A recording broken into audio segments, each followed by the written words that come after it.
Welcome to Through a Glass Darkly Radio. You're listening to us on United Public Radio, and that song was Mark of the Doomslayer by Karl at White Bat Audio. So, welcome back, everyone. First, I just want to make sure this is very strange. So, StreamYard keeps making random changes, and some of the random changes they make you worry that things aren't working when they probably are. So can somebody just verify that they can hear me? Hey, Scott, good to see you. Otherwise, I will redo the intro.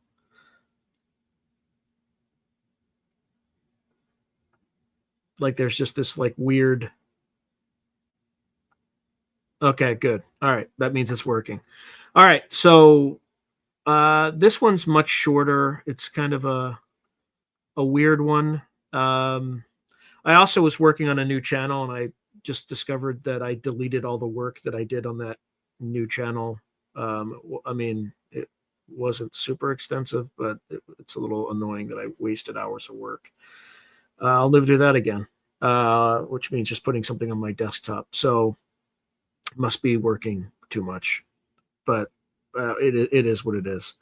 So today's scheduled program is going to be kind of in the hidden occult origins of the modern intelligence agencies.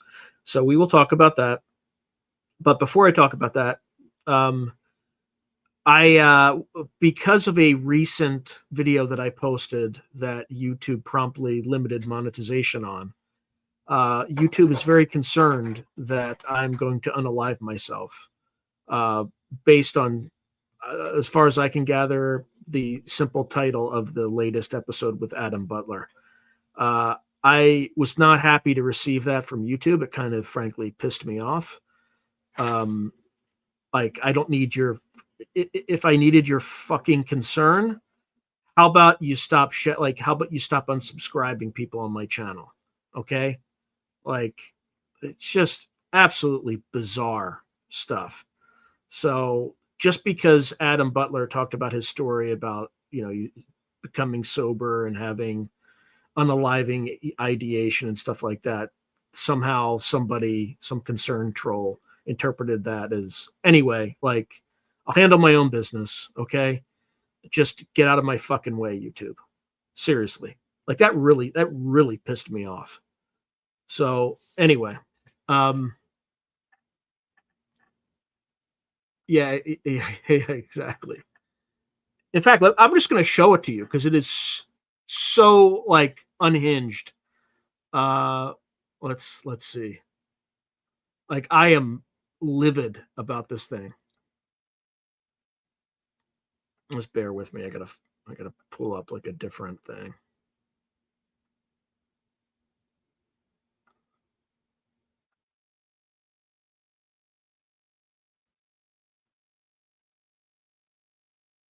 Okay.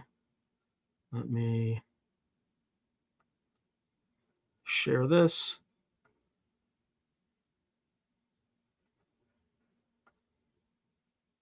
Don't worry. Like the content, I don't have as much content this time anyway, so I can share screen.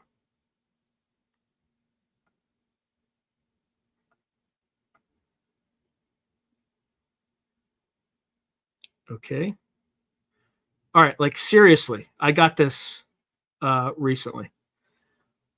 Hi there. We're reaching out because members of the YouTube community, including fellow creators, viewers, or staff, have expressed concern for your safety or well-being after coming across content you posted with topics related to unaliving, self-harm, or eating disorders. Right? That's the title. I'm not going to say it out loud, but they already limited monetization. If you or someone you know is struggling with ideation, like, really, just stop shadow banning my channel. How about that? That's how you can help. Okay? Seriously. Go fuck yourself. Anyway. Like, it's just bizarre. And it's infuriating. Just this concern trolling nonsense. Anyway, all right, I'll move away from that. But I want to see the reaction.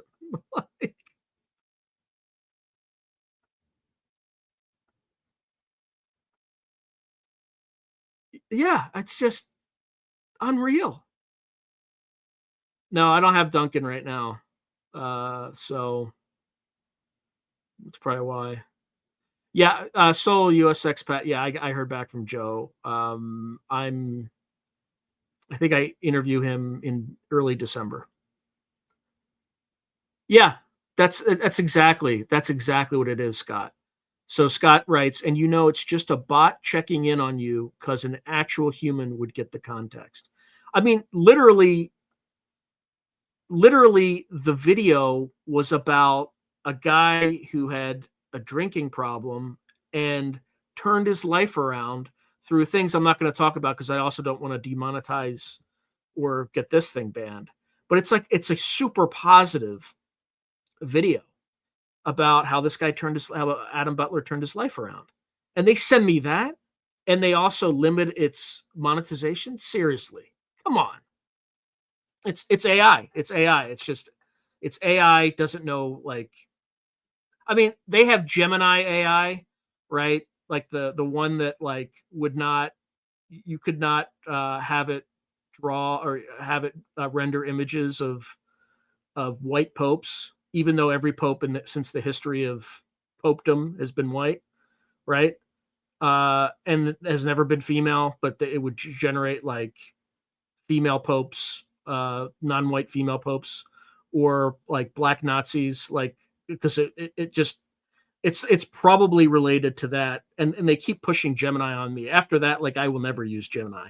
The same Gemini that you could draw black families, you could do images of Hispanic families, but if you said draw me a white family, it'd be like, oh, multicultural, that's not possible. So that's basically, you have Gemini, which is basically certifiable. Could you imagine, like, this stuff's going to be making decisions soon, and it's going to be corrupted by this kind of nonsense. So anyway, I am so pissed off about that. It's just like, it's so hard to grow, and you're going to send that. The hell is wrong with this thing? Anyway, just not cool at all. Yeah, or a trailer park or something else.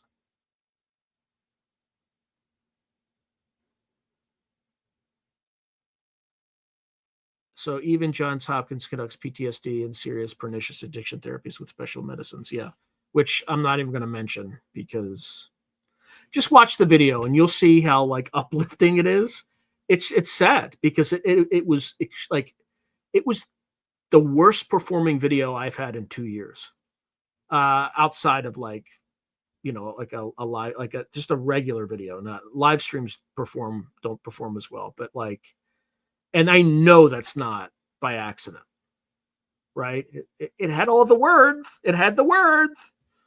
So anyway, it's just unbelievable. Unbelievable. Sorry for the stream of profanity, but just YouTube gets so much wrong. It's just so much wrong. So I'm just telling everyone here, I have no plans to unalive myself anytime soon. Okay. I don't know why YouTube thinks I do, but it's really patronizing and it pissed me off. So anyway.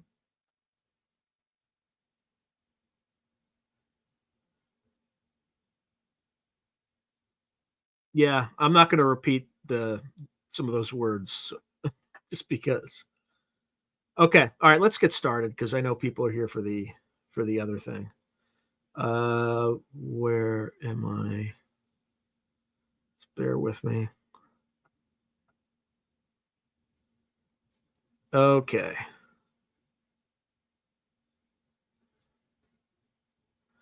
All right. The Magicians of Empire. John Dee, Aleister Crowley, Jack Parsons, and the Hidden Magical Roots of Modern Intelligence Agencies.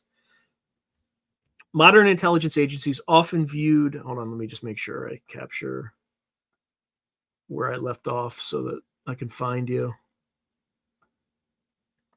Oops, we got through that.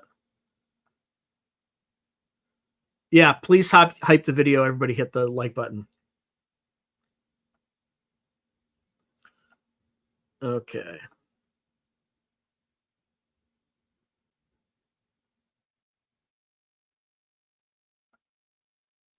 All right, so modern intelligence agencies, often viewed as bastions of rational strategy and realpolitik, have surprising historical connections to the realm of magic and the occult. This podcast explores how the three enigmatic figures, John Dee, Aleister Crowley, and Jack Parsons, merged esoteric practices with the service of empire and stagecraft. Drawing on perspectives from history, intelligence studies, esotericism, and political science, we examine each figure's biography and mystical philosophy and how their activities foreshadowed or influenced the development of intelligence agencies, with a focus on the World War II era Office of Strategic Services, OSS. Each of these magicians of empire operated in different eras but shared common threads: a belief in secret knowledge, a talent for coded communication and deception, an engagement with state power. Crucially, their legacies suggest ideological continuities between occult practices and intelligence craft.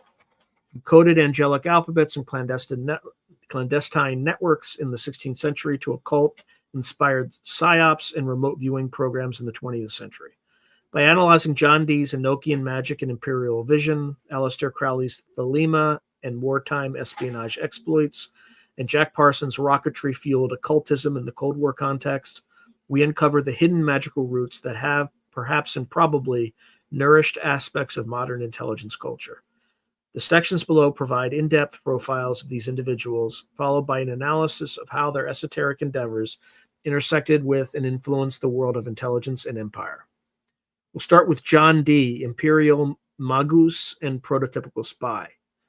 John Dee, from 1527 to 1608, embodied the union of Renaissance culture, occult philosophy, and imperial ambition. Educated at Cambridge and renowned across Europe for his scholarship, Dee was a polymath who engaged with astronomy, navigation, mathematics, alchemy, astrology, and more.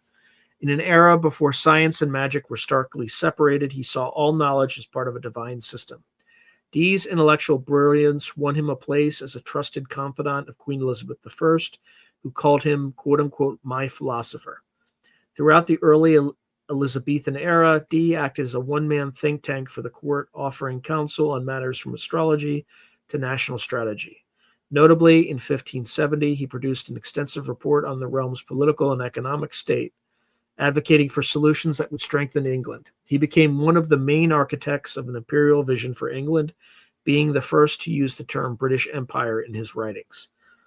In a 1577 treatise on navigation, Dee argued that a British Empire could be realized through naval supremacy and overseas expansion. Thus, well before England had established a global empire, Dee's occult-informed imperialism helped plant the ideological seeds of British global ambition.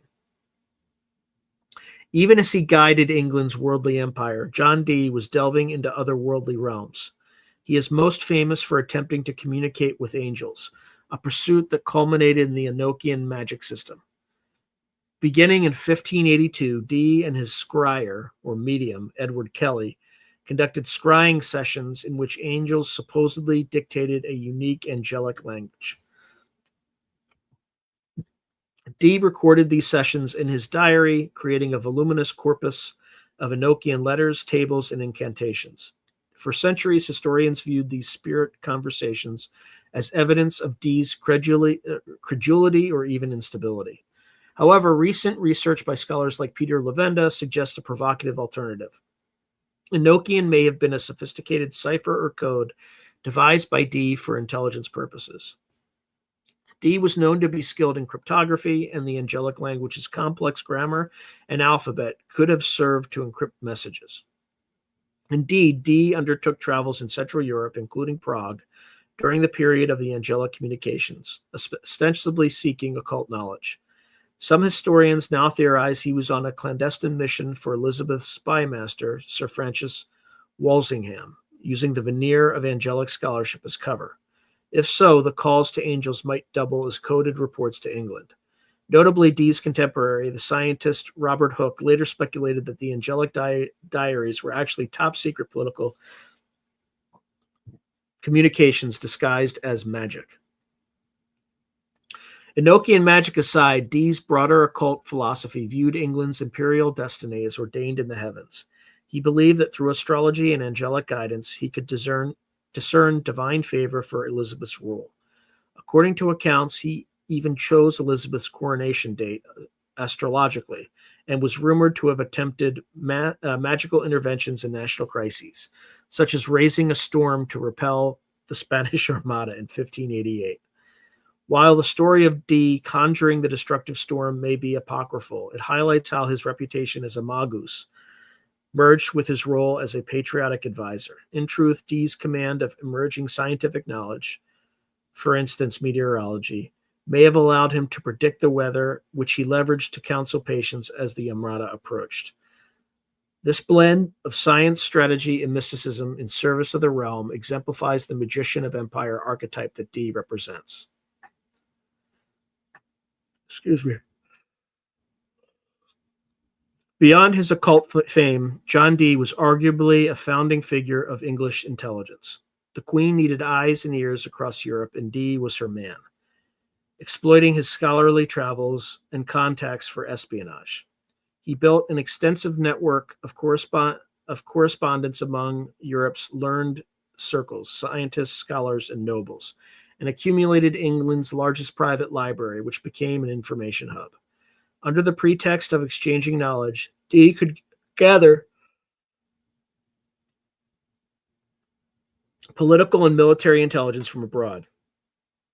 It is telling that Dee signed his secret letters to Elizabeth with the code 007, writing 2 circles and a 7 to signify for your eyes only. Ian Fleming, creator of James Bond, later acknowledged that his 16th century 007 was an inspiration for this fictional spy. Indeed, historians note that Dee played an essential role in the evolution of British intelligence services, both in reality and legend. Dee's activities prefigure many elements of modern intelligence tradecraft. He engaged in covert missions under diplomatic cover, using ciphers, possibly including the Enochian script, to encode messages and leverage his reputation, some would say notoriety, as an eccentric mystic, to fly beneath suspicion. Operating in an era wherein espionage was in its infancy, Dee helped lay the groundwork for an organized intelligence network under Walsingham. He personified overlap between the intelligence community and the occult at the very dawn of the spy era. As one analysis observes, it is difficult for many to reconcile the serious business of espionage with metaphysical pursuits. Yet in Dee's case, the two were deeply intertwined from the start. In the end, John Dee's fortunes waned. After Elizabeth's death in 1603, he lost his high-level protection and was marginalized as a sorcerer in James I's more skeptical court. But his legacy lived on in 2 spheres: the British Empire that he conceptually midwifed, and the clandestine craft of intelligence that would centuries later formally institutionalize. Dee's life demonstrates that the roots of empire building and spycraft in the English-speaking world were nourished by mystical and magical ideas. He was a Renaissance man who saw no conflict in deploying both arcane knowledge and covert action to advance his sovereign's power.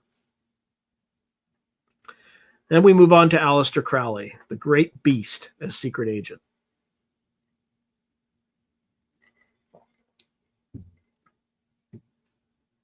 No figure of the earliest 20th century better exemplifies the convergence of occultism and espionage than Aleister Crowley, who lived from 1875 to 1947.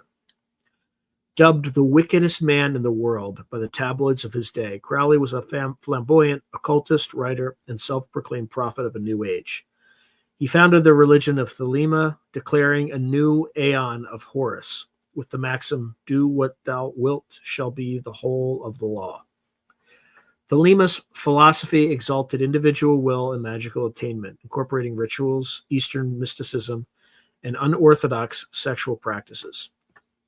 Crowley's Book of the Law, received in 1904 through a supposed supernatural revelation in Egypt, outlined this new spiritual law and positioned Crowley as its chief prophet. Thus, on one level, Crowley devoted his life to esoteric pursuits, from leading occult orders, the Hermetic Order of the Golden Dawn, then Ordo Templi Orientis, to conducting magical rituals aimed at personal enlightenment or metaphysical goals. Yet alongside his public career as an occultist and poet, Crowley led a parallel life that intersected with the world of intelligence and geopolitics. Historian Richard B. Spence and others have amassed evidence that Crowley worked for, or at least with, British intelligence agencies during both world wars. Crowley's mystique and notorious reputation, being known as the Great Beast 666, paradoxically made him an attractive clandestine asset. His outrageous public persona provided an excellent cover, as no one would suspect such a scandalous occultist to be secretly loyal to His Majesty's government. This portion of the podcast explores Crowley's esoteric beliefs and how they meshed with his shadowy wartime roles, illustrating the overlap of magical and intelligence operations in his life. Crowley's thelemic philosophy is key to understanding his mindset and its appeal to powerful circles.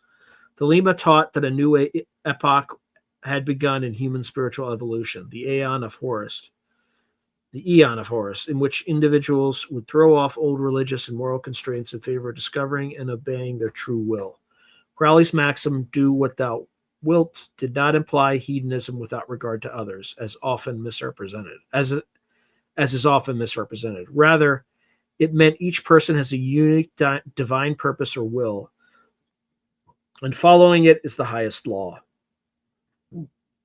Ritual magic, which Crowley famously spelled with a K to distinguish it from stage magic, was the tool to achieve spiritual enlightenment and effect change in conformity with that will. Practically, Crowley's magic incorporated ceremonial rituals, invocations of deities or demons, yoga, meditation, and sexual magic. He borrowed from and built upon the rituals of the Golden Dawn, where he had been trained in the late 1890s, and later took leadership of the Ordo Templi Orientis, OTO, which he reformulated along thelemic lines. The OTO under Crowley exposed sexual libertinism as a path to spiritual power, using sex magic rituals to channel energies. Crowley's creed was transgressive and anti-Victorian, celebrating pagan deities, promoting drug use and free sexuality, all of which earned him infamy in the press. However, Crowley saw thelema as empowering, a means to reshape society by replacing Christian meekness with a new aristocracy of willpower. In his words, he aimed to guide the priesthood of the princes who would rule in the New Age. This quasi-Nietzschean aspect of thelema, the idea of enlightened elites rising above the masses, dovetailed curiously with Crowley's intermittent patriotism. Despite his occult iconoclasm, Crowley remained in many ways an Englishman with imperialist sympathies, viewing Britain and the Anglo-Saxon world as destined to play a leading role in the New Age. During World War I and its aftermath, Aleister Crowley was indeed involved in espionage exploits that seemed stranger than fiction. In 1914, Crowley traveled to the United States. When Britain and Germany went to war, Crowley, to the shock of those who took his public antics at face value, began writing virulently pro-German propaganda for a New York journal called The Fatherland. This earned him denunciations back home as a traitor. However, Crowley later claimed in his 1929 autobiography, Confessions, that he was not actually a German tool, but a double agent working on behalf of British intelligence. He asserted that his absurdly over-the-top propaganda writings went intentionally ridiculous in order to discredit the German cause in American eyes. For decades, this claim was dismissed as Crowley's attempts to salvage his reputation, but declassified documents and research by Richard Spence have since corroborated key parts of Crowley's story. U.S. military intelligence files from World War I, unearthed by Spence, concluded that Crowley was an employee of the British government on official business, and that British authorities were fully aware of his anti-British articles, even facilitating them. In other words, the Beast was telling at least a partial truth. He had infiltrated the German propaganda circle in the U.S. on behalf of Britain. Crowley's service in World War I included activities like informing on Irish and Indian nationalists in America who were plotting with Germany against British interests. He mingled with all manner of subversives, using his bohemian and occultist guise to gather intel. Spence documents that Crowley continued to have intermittent contacts with intelligence figures into the interwar and World War II period. For example, in the 1920s to 30s, he befriended or crossed paths with people like Everhard Fielding, who was a psychical researcher with MI5 links, Maxwell Knight, who was the MI5 spy master, and Ian Fleming, who was a future author, then naval intelligence officer. Such connections suggest that Crowley never fully left the orbit of espionage. One of the most intriguing, if semi-mythical, episodes is Crowley's alleged involvement in British intelligence schemes during World War II. One off-cited story involves Rudolf Hess, Hitler's deputy, who was deeply obsessed with astrology and the occult. In May 1941, Hess made his bizarre solo flight to Scotland, apparently hoping to negotiate peace. British intelligence, keen to exploit Nazi occult beliefs, reportedly considered using Crowley to interrogate or influence Hess, given Crowley's expertise in esoteric matters and Hess's known fascination with them. According to some accounts, Ian Fleming himself proposed that Crowley be employed to draw out Hess's secrets by discussing astrology and the occult. It's unclear if this meeting ever actually occurred, but it reflects how Crowley was viewed within certain circles as a secret weapon of psychological warfare. Additionally, Crowley later took credit for inspiring the V for Victory sign used by Churchill, claiming he suggested the popular magical symbol, a circle with a pentagram or the letter V, as a counter sigil to the Nazi swastika. While this claim is hard to verify, a Reuters report notes Crowley indeed created the V for Victory symbol as part of his efforts to psychically combat the Axis. True or not, it exemplifies how an occultist's bag of tricks overlapped with propaganda and morale operations in wartime. Crowley's intelligence role has been the subject of serious historical inquiry. In Secret Agent 666, Aleister Crowley, British Intelligence, and the Occult, Richard Spence argues that Crowley was a patriotic agent who endured public vilification as a traitor, partly as cover for his covert work. Spence's archival research indicates Crowley knowingly accepted the role of national villain to mask his loyalty. This interpretation remains debated. Other scholars, like Marco Pacey, caution that Crowley might have been more of an occasional informant than a formal agent. However, even skeptics agree Crowley had numerous dealings with intelligence personnel and offered his services. By the end of World War II, Crowley was in correspondence with security officials. For instance, he corresponded with the Naval Intelligence Division about his knowledge of astrology. The British intelligence agencies, for their part, have been evasive about Crowley. MI5 long denied having any files on him, only to later admit, when confronted with evidence, that files existed but were destroyed. MI6 similarly neither confirmed nor denied involvement. Such obfuscation is typical if an individual had a covert role. In sum, Crowley's case demonstrates that intelligence agencies were willing to engage with occultists and use occult techniques when expedient, blurring the line between magic and espionage. Aleister Crowley's life is a study in contrasts. The Magus, who reveled in attacking conventional religion, ended up an asset of the very establishment he seemed to defy.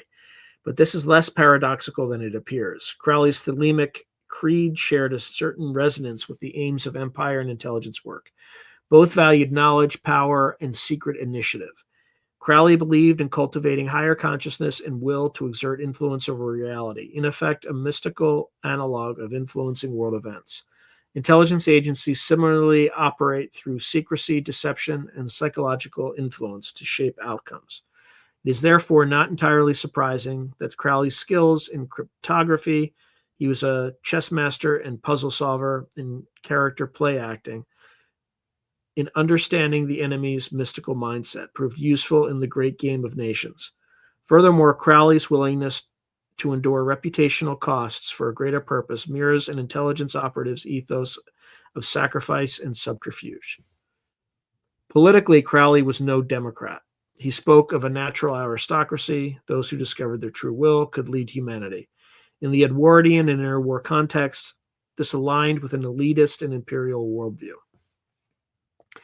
Indeed, Crowley at times expressed racial and imperial sentiments consistent with his upbringing. For instance, seeing the Anglo-Saxon as a vanguard of civilization, albeit reborn under Thelema.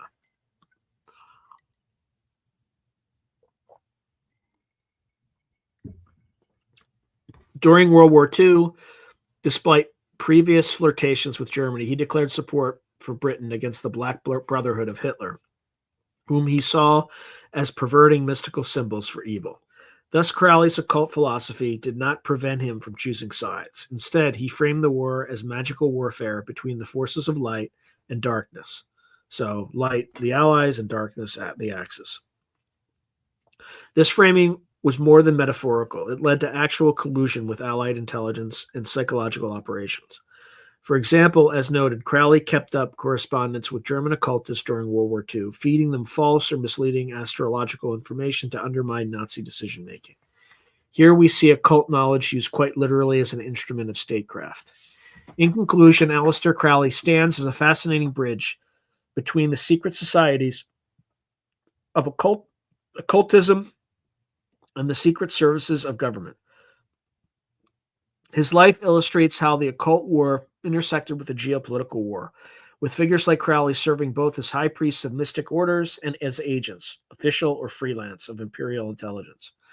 The British OSS liaison to Crowley, if one can call it that, demonstrated that the guardians of the realm were not above exploiting esoteric means for strategic ends. Now we move on to Jack Parsons, rocketry, Thelema, and the dawn of the Cold War occult. In the figure of Jack Parsons, who was born in 1914 and died in 1952, the magical and the technological collide. Parsons was a brilliant rocket engineer and chemist who played a key role in founding the U.S. Jet Propulsion Laboratory and the Aerojet Engineering Corporation, achievements that helped propel the United States into the space age. Yet he was also an ardent Thelemite occultist, a devotee of Aleister Crowley's teachings, and later of a branch of Crowley's magical order in California. To his Pasadena neighbors and colleagues, Parsons cut a perplexing figure. By day, an innovative scientist developing rocket fuels for the American military. By night, the wild host of occult rituals and Babylon workings aiming to invoke mystical entities.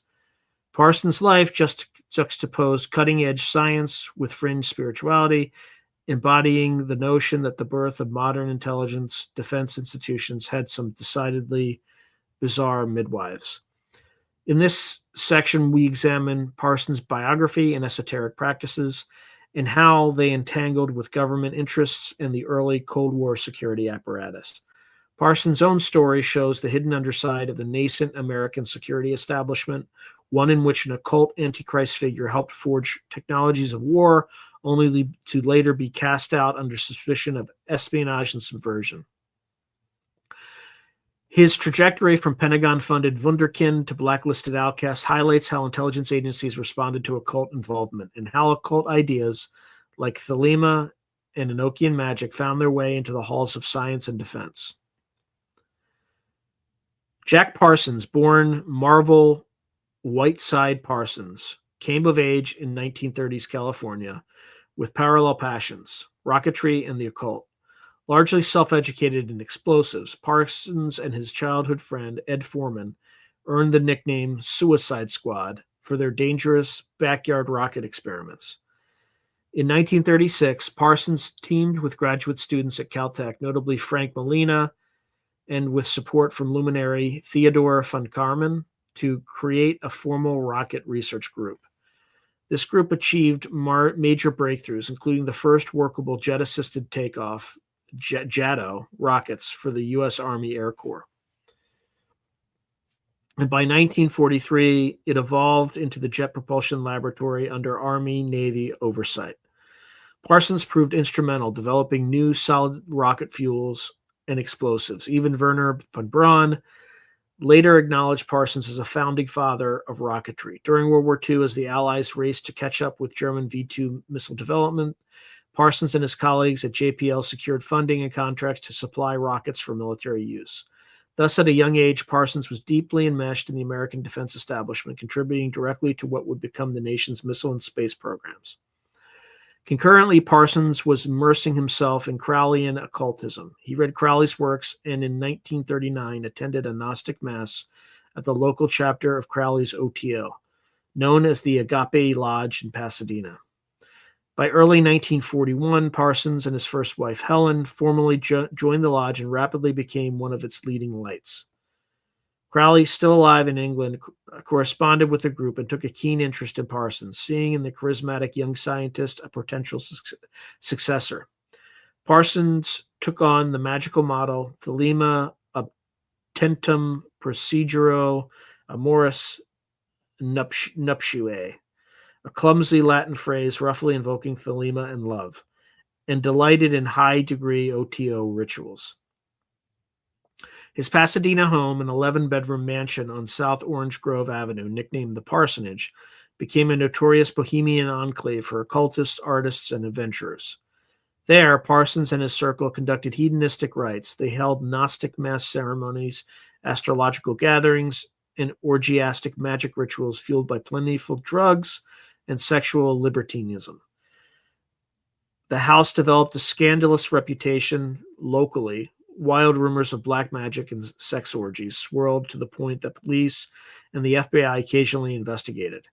In one 1942 probe, an FBI agent visited the parsonage after reports of strange goings-on, but left concluding the group was not a threat to national security, noting only that the house was a gathering place of perverts, reflecting the early era's view of the pansexual lifestyle. Parsons saw no contradiction between his scientific work and occult practice. In fact, he perceived both as ways to expand the frontiers of human possibility. As a scientist, he pushed toward the stars. As a Thelemite magician, he sought to invoke higher spiritual forces. He even injected mysticism into rocketry, famously reciting Crowley's Hymn to Pan before rocket tests as a sort of techno-pagan prayer.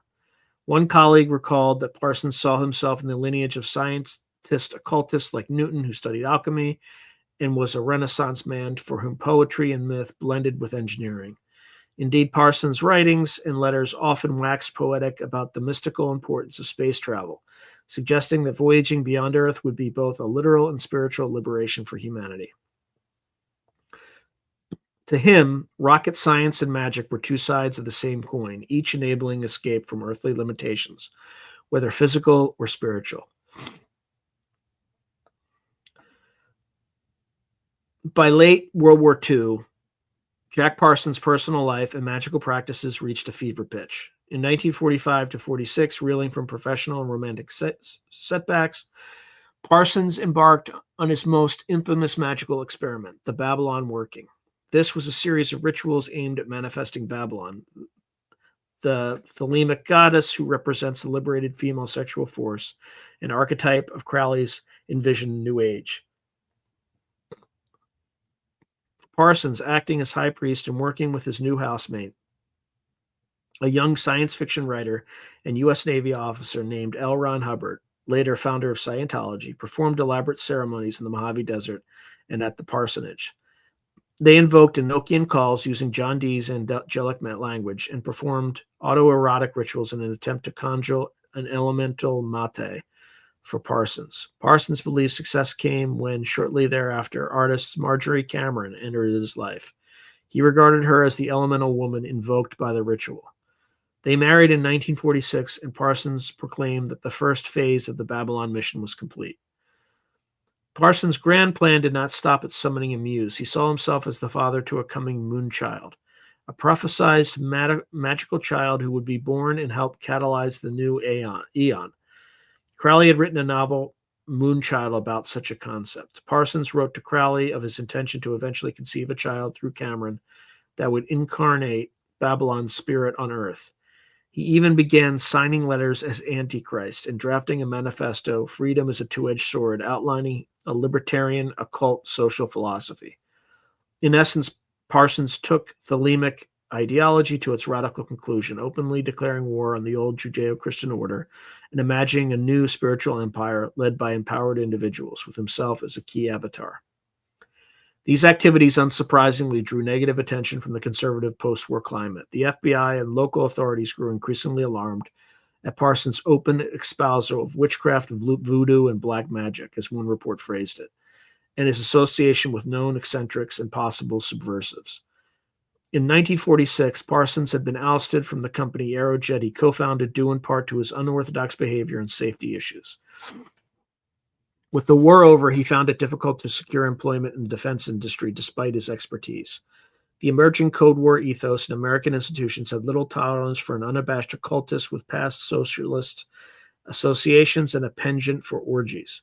Indeed, Parsons had attended a few meetings of the Communist Party in the late 1930s, likely out of youthful curiosity, which later came back to haunt him during loyalty investigations. By 1948, Jack Parsons fell directly into the crosshairs of U.S. counterintelligence. That year, while seeking to return to government rocket work, he underwent a security clearance review. The FBI investigated his OTO ties and alleged communist contacts, ultimately revoking his clearance and barring him from classified projects. Parsons suddenly found himself an unemployable pariah in the very field he pioneered. Over the next few years, he scraped by with odd jobs, even pumping gas and working as a hospital orderly, while continuing occult practices on the side. Friends intervened to get his clearance reinstated in 1949 for a job at Hughes Aircraft, but almost immediately Parsons was caught in another scandal. He was found to have removed confidential documents from Hughes, purportedly to support a job application abroad. The FBI opened a case on Parsons for espionage, suspecting he might be selling rocket secrets, possibly to Israel or other countries. Although no charges were ultimately filed, the U.S. attorney chose not to prosecute. The damage was done. Parsons' clearance was permanently revoked, and his career in rocketry was effectively over. It is telling that in the FBI's nearly 200-page file on Parsons, agents took note of his occult activities alongside his political ones. The implication was that belief in the occult might correlate with an unreliable nonconformist character, a potential security risk. In the climate of the early 1950s McCarthyism, Parsons' deviant lifestyle and religion marked him as doubly suspect. Even science fiction fandom, with which Parsons was involved, was viewed warily as a possible channel for unorthodox ideas. The U.S. security agencies thus treated Parsons as a cautionary tale, a genius whose occult and sexual libertinism supposedly led him down a path of moral turpitude and disloyalty. Ironically, Parsons himself repeatedly professed his anti-communist and anti-fascist stance to investigators, arguing that Thelema stood for absolute individual liberty against tyranny of either the right or left. This availed him little in an atmosphere that distrusted any non-traditional creed. In June 1952, on the eve of a planned move to Mexico for employment, Jack Parsons died in an explosion in his home under mysterious circumstances. The official ruling was accident, a dropped vial of volatile chemicals, though friends whispered about possible foul play or even occult forces at work. Regardless, Parsons' death at age 37 sealed his legend as a rocketeer sorcerer who lived fast and died young. For decades, his contributions to rocketry were downplayed or written out of official histories, partly because JPL and NASA found his occult notoriety embarrassing. Only later did historians and writers, for instance, John Carter in Sex and Rockets and George Pendle in Strange Angel, resurrect Parsons' story, acknowledging that the U.S. space program had, in Pendle's words, an occult birth. Parsons' legacy is twofold. Technologically, he helped give America the literal rockets for its superpower arsenal, the JATO units to long-range missiles. Culturally, he injected the occult counterculture into the scientific establishment, serving as inspiration for countless works linking space travel and mysticism. Intelligence agencies in the 1950s, for their part, learned a lesson from Parsons. Thereafter, they imposed stricter security clearance protocols to screen for personal behaviors or beliefs deemed un-American. The magical subcultures retreated underground or into fiction, as overt occultism was not welcome in the ranks of Cold War science. And yet, as we shall see, the ideas and methods pioneered by figures like Parsons and Crowley, from psychic exploration to mind-altering experiments, would resurface later in intelligence programs, albeit under different guises.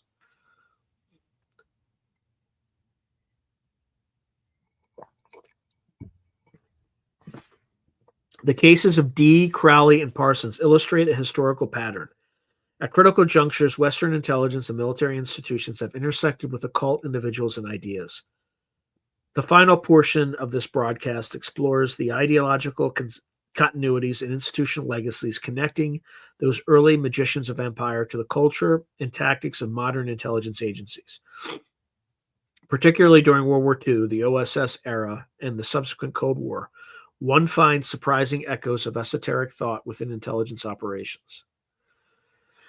During World War II, Allied intelligence services, including the OSS, the Office of Strategic Services, America's wartime intelligence agency, experimented with unorthodox methods that paralleled occult techniques. We've noted how British intelligence figures like Ian Fleming and Maxwell Knight showed interest in using Aleister Crowley's expertise to manipulate Nazi leaders' occult beliefs.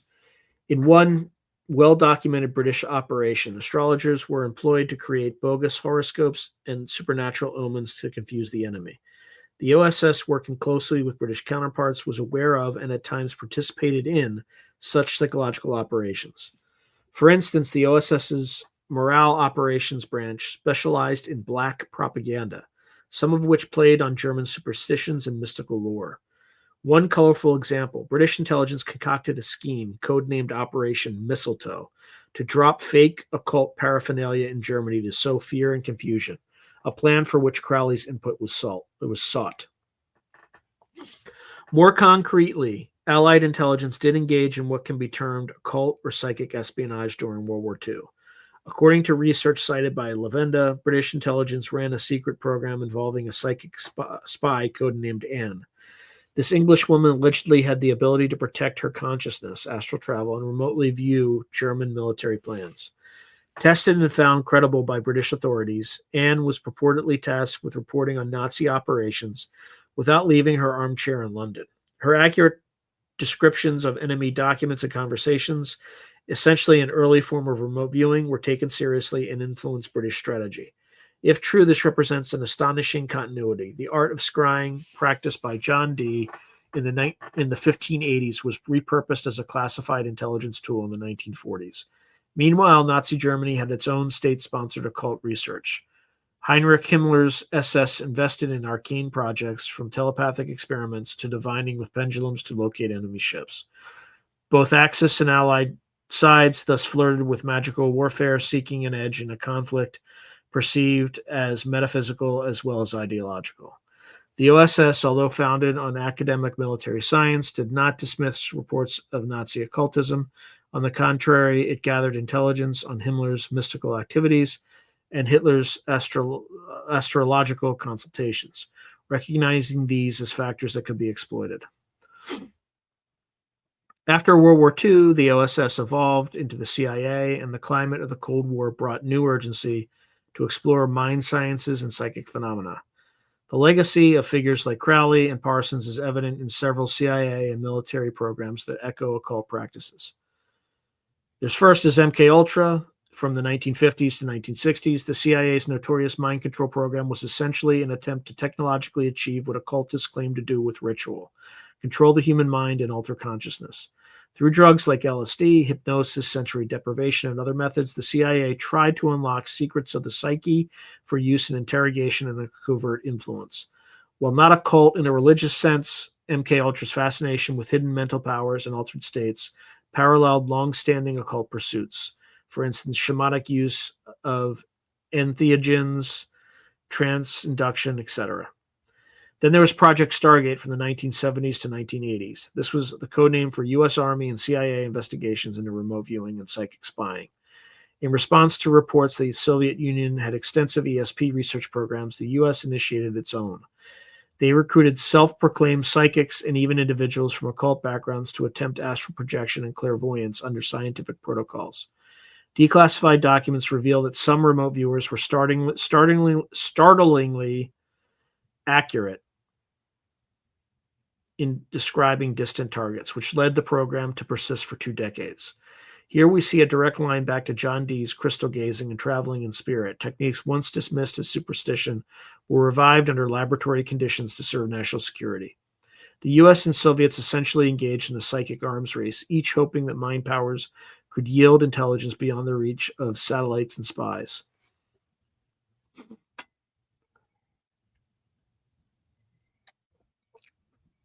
Then there's occult symbolism and ritual in military culture. While the modern military and agencies are secular bureaucracies, they often adopted initiatory rituals and symbols reminiscent of secret societies. The early OSS was a collection of elite scholars, soldiers, and aristocrats who sometimes referred to themselves with tongue-in-cheek mystique.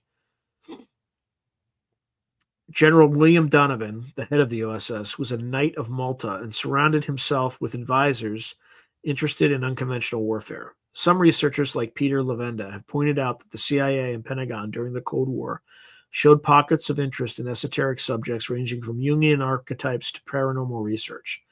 Even the U.S. Army's psychological operations units employed symbols, slogans, and ceremonies to build group cohesion, practices not so far removed from magical fraternities' use of insignias and oaths.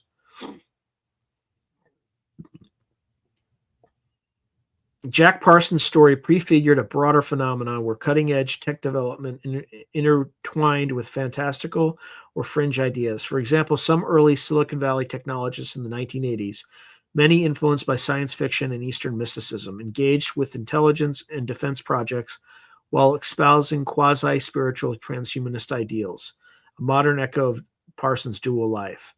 As space exploration continued, NASA itself occasionally attracted individuals with esoteric interests, like astronaut Edgar Mitchell, for instance, pursued telepathy experiments from orbit. Intelligence agencies quietly kept tabs on all such experiments, keen to know if psychic or magical techniques could yield real advantages. So, taking a step back, it's possible to identify ideological continuities that link the magus of Elizabeth's court to the operatives of today's intelligence agencies. First, there's the value of secrecy and initiation. Occult orders and intelligence agencies both function on hierarchies of secrecy. Knowledge is compartmentalized. Initiates are brought into inner circles after proving loyalty. John Dee with his covert imperial alchemy, Crowley with his secret magical decrees, and the CIA with its clearance levels all embrace the notion that power comes from hidden knowledge held by the few. Then there's the use of ciphers and code languages. From Dee's Enochian alphabet and numeric ciphers to Crowley's cryptograms and coded diaries to modern encryption by intelligence agencies, the practice of encoding messages to only the enlightened or cleared can understand is a shared obsession. It highlights a mindset where truth is occulted or hidden by default. Then there's psychological manipulation. Magicians and spies are both masters of illusion and influence. Crowley understood how to manipulate public perception. His traitorous writings and individual belief, as in cult leadership. Intelligence officers similarly deal in deception, propaganda, and persona crafting, which is the art of disguise and the double agent. Both exploit symbols and narratives to achieve results, whether a ritual to channel will or a psyop to demoralize a population.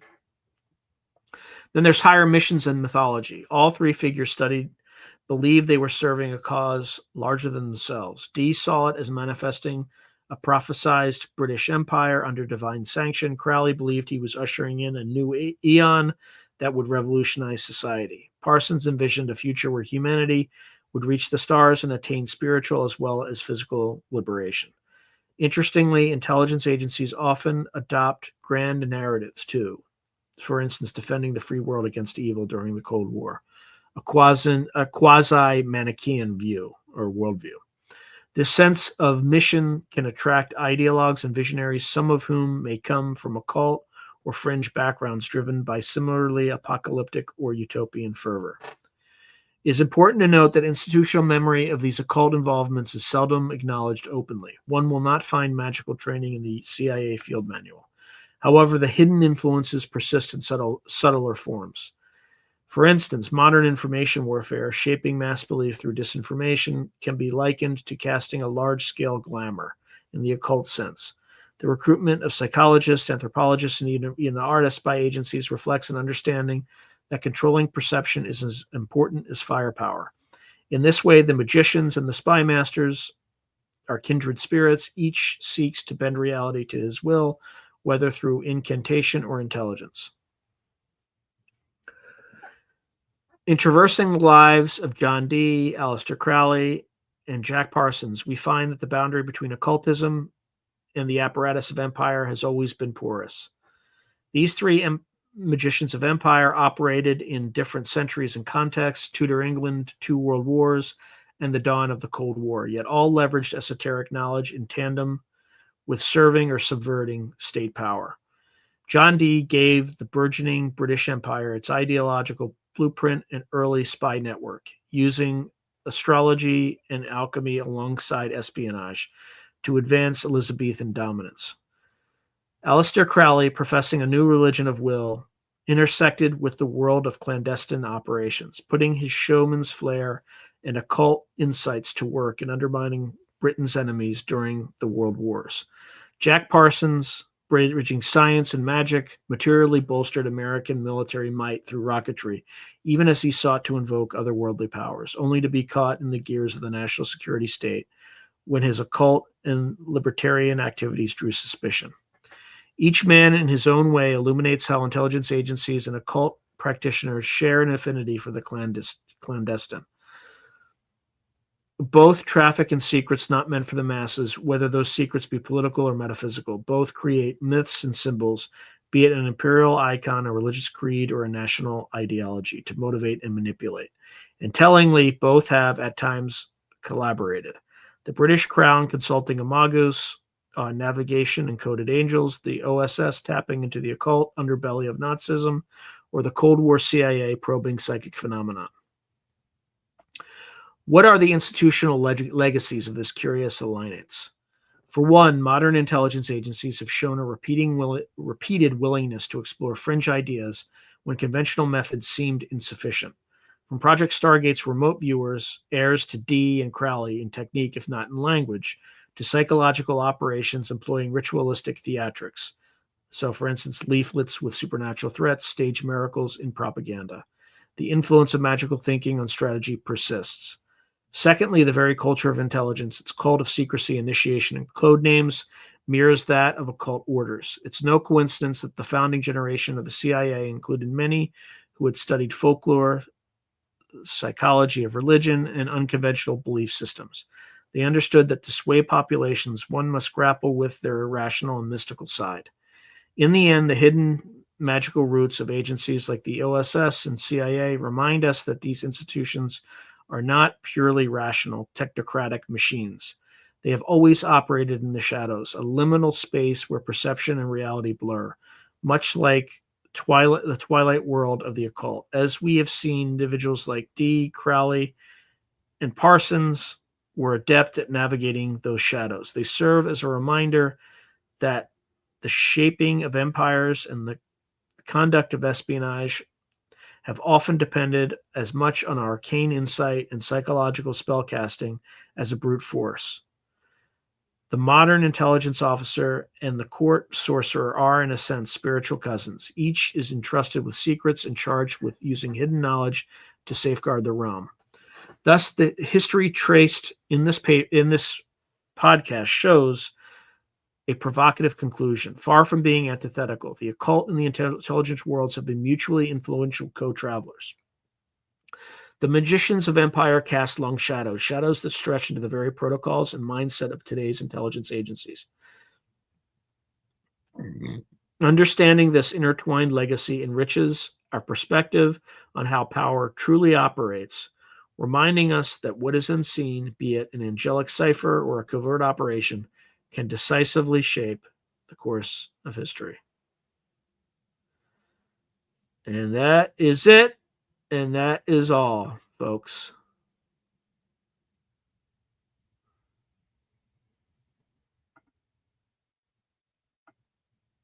So, nothing more than that.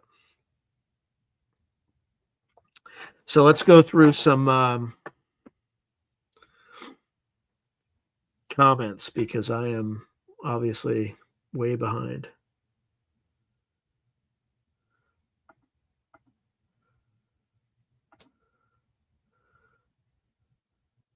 Here we go.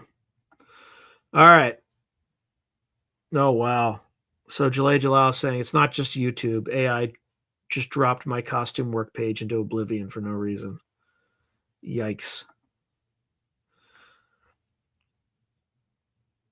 All right. Jalay Jalal is saying Thula or Tula Theosophy, the channeling done at CIA supported that produced Gene Roddenberry, Council of Nine, Law of One, MK Ultra, all pursued by the military industrial complex at taxpayer expense. Hey, Gray Al, good to see you. He writes, "Happy sleepy holiday to all in the group, and by the way, you're all late. Just don't let it happen again." Gray Al writes, "Laugh out loud. Got to tighten down the quarters if Sean wants to invade Europe, figuratively speaking, strategically, as he oversees the tag campaign like a board game of Risk." So Gray also writes, "I've had a couple of ultra creepy, anomalous vids come across my desk in the last 4 days. Oh boy. Very exciting," Jalay Jalal says. Okay. Grayal continues, and what the witnesses dialogue they are seeing in the vid is one thing, but with my now capable Grayal X revision, I can see what they describe. But they do not notice the larger situation around them, and it makes watching the vid a bit like watching a horror movie. Sheesh, I tell you, Ish is getting highly strange out there in the field, as it were. Yeah, apparently Ian Fleming may have run with Crowley. I don't know for sure, Roger Claiborne, because again, I generate the scripts using AI. That's the only thing I generate scripts for using AI. But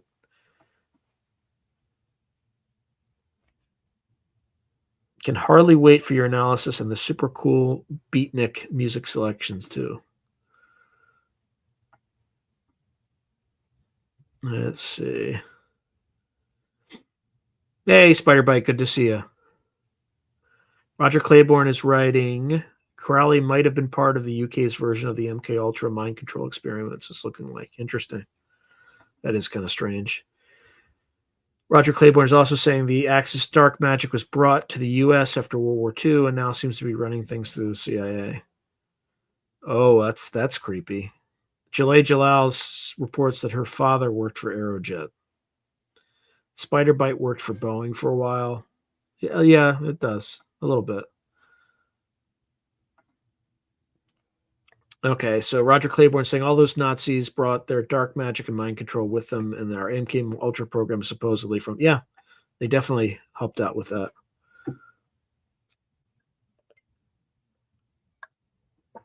Solate US Expat is saying Dr. Joseph Farrell's book, or Farrell's book, Hess and the Penguin, shows strong evidence that it wasn't really Hess in that prison and that he died in a plane crash.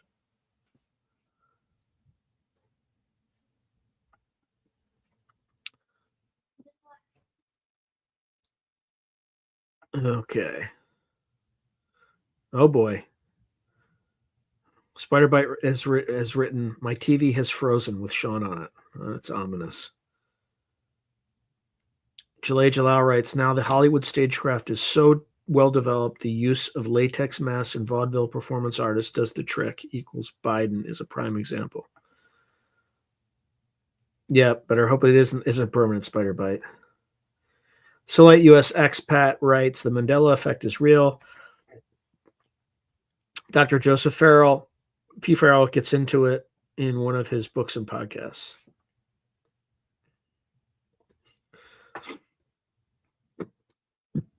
Spiderbite writes, "I went into settings. The reception is down a little. I got NBN to stop, but it's the same as B4, a bit lousy. Yikes." Roger Claiborne writes, "I'm a member of the Giza Death Star website. Interesting blogs and comments there." That's Farrell's website, I think.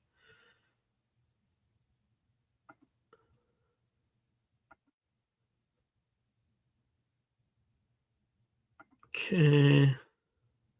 Solite US Expat saying, "I remember Nelson Mandela dying in prison. I also remember when I was a kid in the movie The Empire Strikes Back, Luke, I Am Your Father. I watched the movie in the 80s.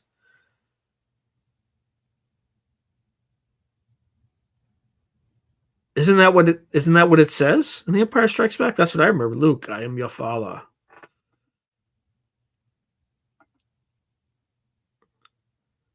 And then Seoul US Expat saying I also remember Grand Central Station, Norman Finkelstein, who was just interviewed, said Grand Central Station when he was talking about something. Then the movie Interview with the Vampire, there was a video where they presented awards in Hollywood, some old video, and they said the name in the video that I remember. Some of the ME effect, I believe, was totally pre-planned years before, 100%. I think they did that with Cornucopia, Spider Bite writes. Yeah, we don't. Yeah, Jalal Jalal understandably says, "What is a cornucopia?" I don't know the answer to that either. Solite at US Expat continues. Then there is Gomer Pyle. I was a big fan as a kid. I remember hearing on the radio that he died and telling my mother years later. I read that he's still alive and married to some dude. Oh, cornucopia. I got it. Yeah, basket with fruit in it. Okay, so Solite US Expat says, I think from Future Forecasting Group, their special friend of the show said it's an ET race tinkering around with the timelines or something like that. I can't remember the details. Okay, Solite US Expat said there's one channel, I can't remember the name. If I do, Sean should interview the guy because I think the channel only talks about the Mandela effect.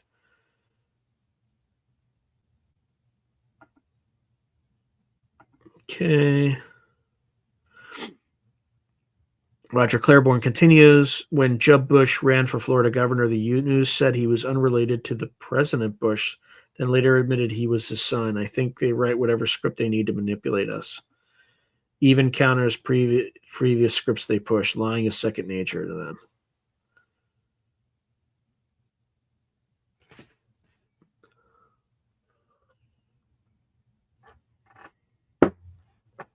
Okay.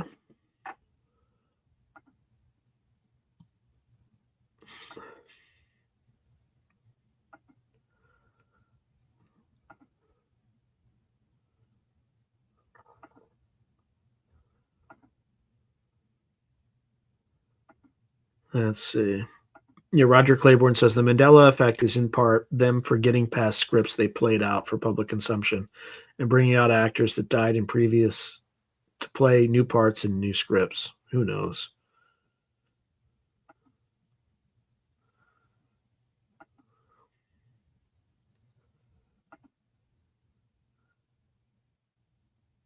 Hey, Onside, good to see you.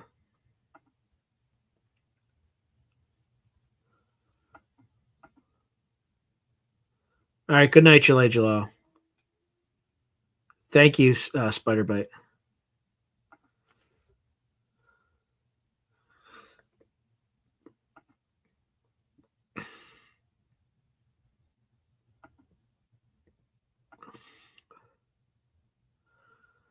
Yeah, I went outside tonight and there were owls, two of them, but this time they were to the southeast, I think.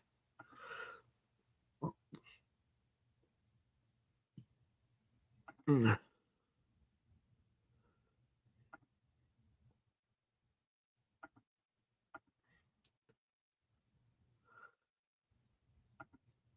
All right, I'm all caught up on all the comments, and I am all out of what the heck is it called? Content. So, how was everyone's Halloween? Everybody have get lots of candy, good night, all that good stuff. I also, I've been talking about this for a while, but it bears repeating. So there's a post that I just put out, at least on Halloween. Oh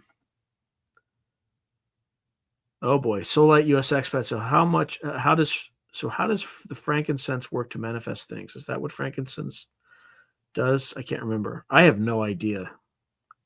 I mean, I light one every night, so who knows?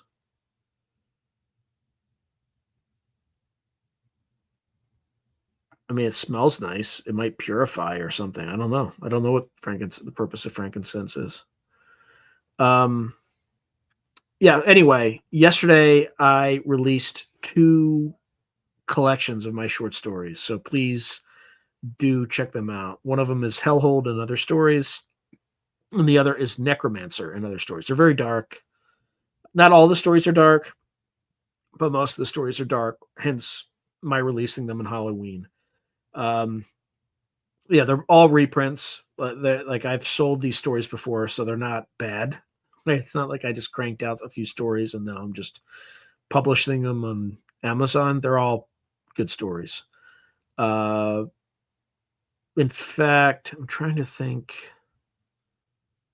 Yeah, in Necromancer and Other Stories, there's a story in there called a Dramalek that won a national award. Like I went down to Hollywood and it was published in this anthology.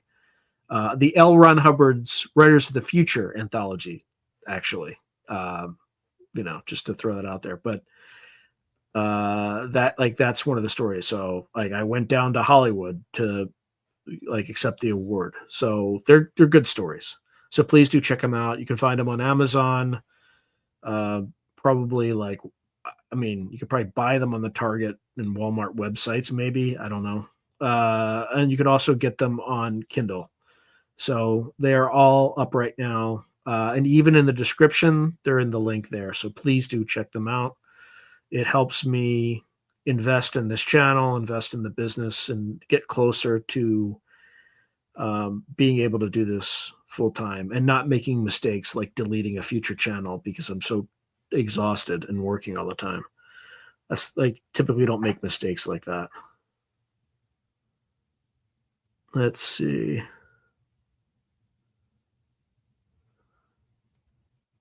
think I just missed a bunch of things. Oh.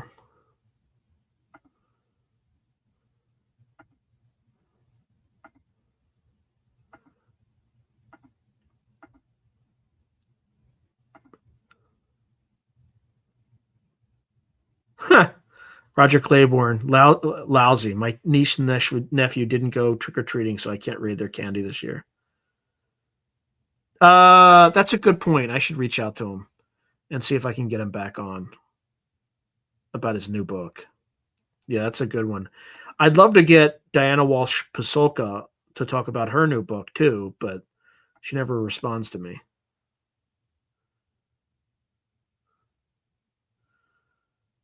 Yeah, Gray Owl says, woohoo, not only is our host an illustrious tactician and command capable operator, but he can pen the heck out of a good short story.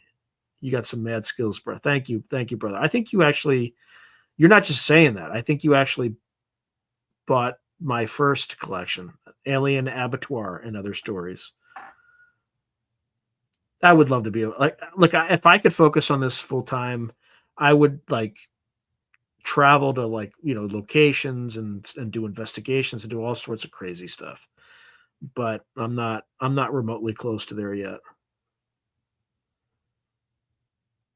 Oh, really? A lot of I should call him after this thing. But Spiritual Ascension writes the recent interview with Nathaniel has me concerned for him.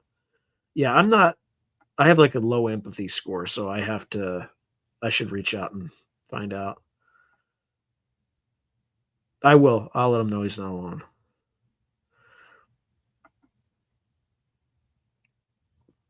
Thank you, Gray Owl. So Gray Owl has read my work, and he's read my early work, which means I've only gotten better since then. So, like, he's read like some of the stories he's read were, yeah, the first and second short stories I've ever written are in that anthology. So, yeah, that's the dark story. They're all pretty. I mean, not all, but many of them are pretty dark.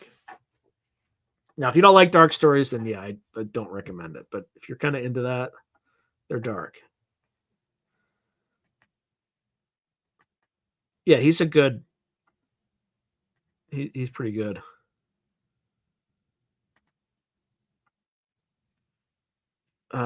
Let's see.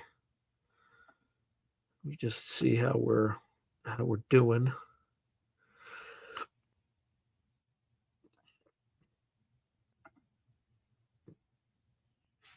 These are doing okay. Ish.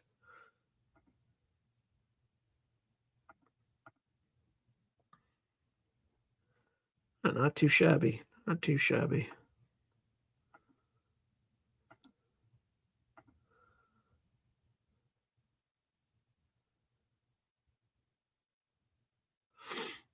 All right.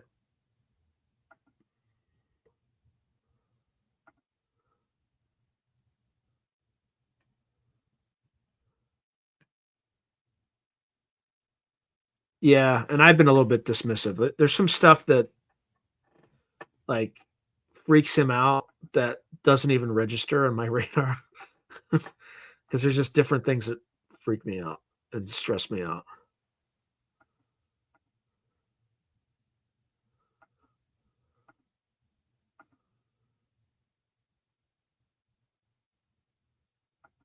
Yeah, I'll give him a call and just pass that along. In fact, maybe I can have him come on right now.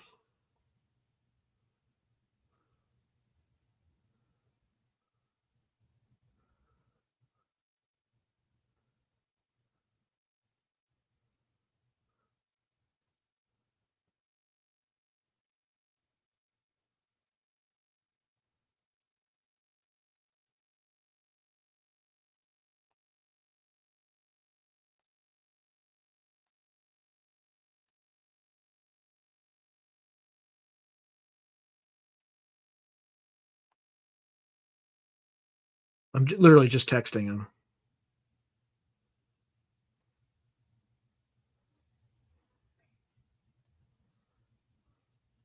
We'll see what he says. I mean, he's probably out. It's a Saturday night, so.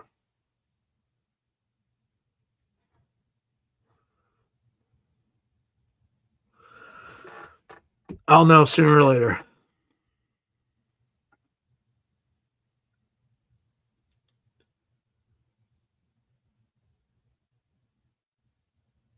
Oops. Let me just go backward here a little bit.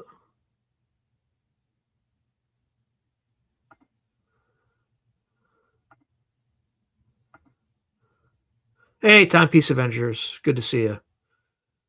He writes, "Hey, Sean and listeners. Hope everyone's doing well." Yeah, we'll see. It's a Saturday night, and he's a single man, so I'm not. It would be better if I give him more heads up, but you never know. You never know. And don't forget to reach out to what's his name. I can never remember his name. Love that guy. Yeah, I'm not sure which guy it is, but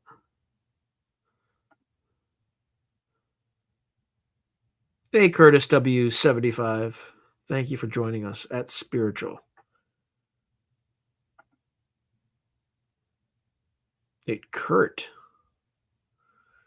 A Kurt Metzger? I mean, I don't. That would be a weird show. I wouldn't be able to get one word out.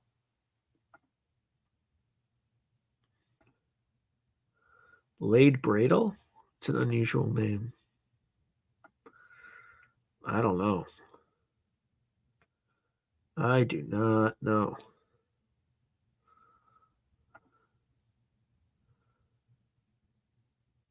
That's you and Kurt communicating. Which Kurt? Kurt who?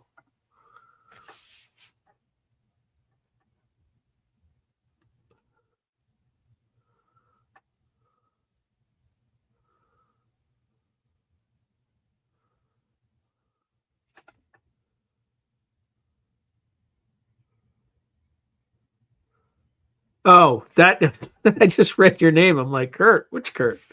Hey Sean, good to see you, buddy. Not that, not Metzger. I don't talk that much. Okay. Well, good to have you on board, Kurt.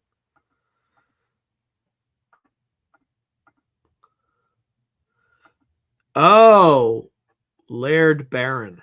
Laird Baron. I mean, he's got like that's like a name from Central Casting for horror.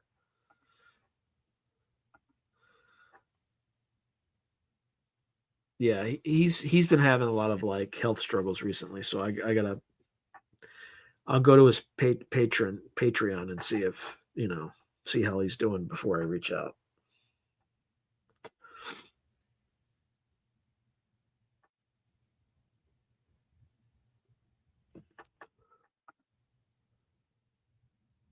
Thank you, Spiritual Ascension.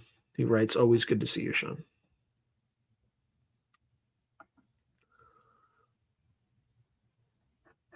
Yeah, yeah. Laird Barron. I'm just gonna spell it out so people can. And you should. I mean, he's an amazing. He's literally the best horror writer of his generation. He's like the H.P. Lovecraft of his generation. So definitely check out particularly his short stories. So definitely check out his short stories. But this is his name. He's got a Patreon too. That's part of it is free. So subscribe to that. But check him out. He's a really good dude.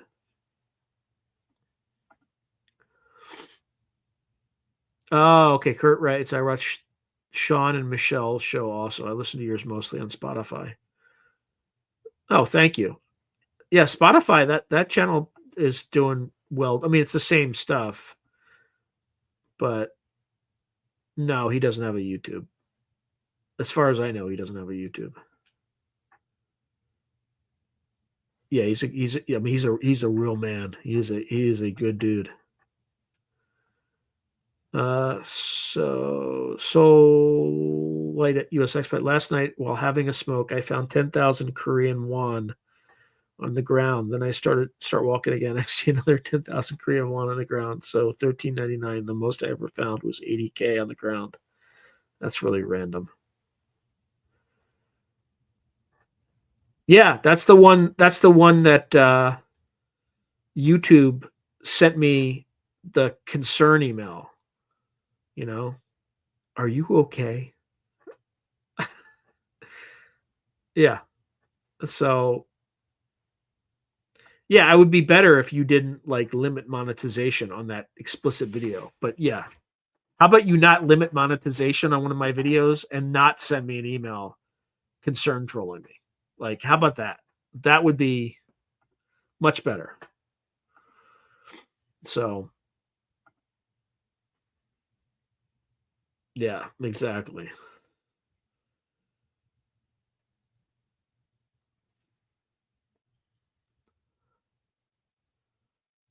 Okay. Yeah, it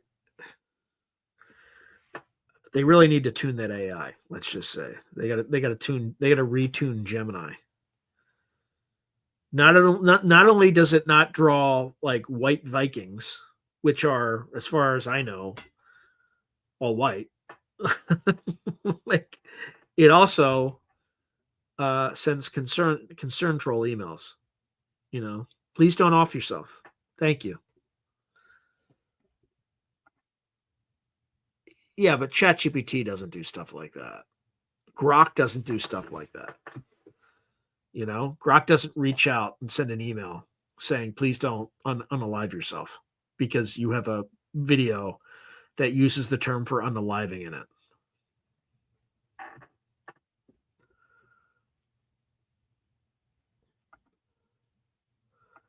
Yeah. Yeah, it's just not it's just like a discount basement version. Yep. That's a little scary.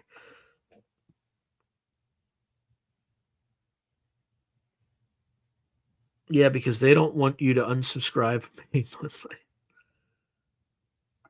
Yeah, that's true. That's true. Oops. Just trying to get this thing like set.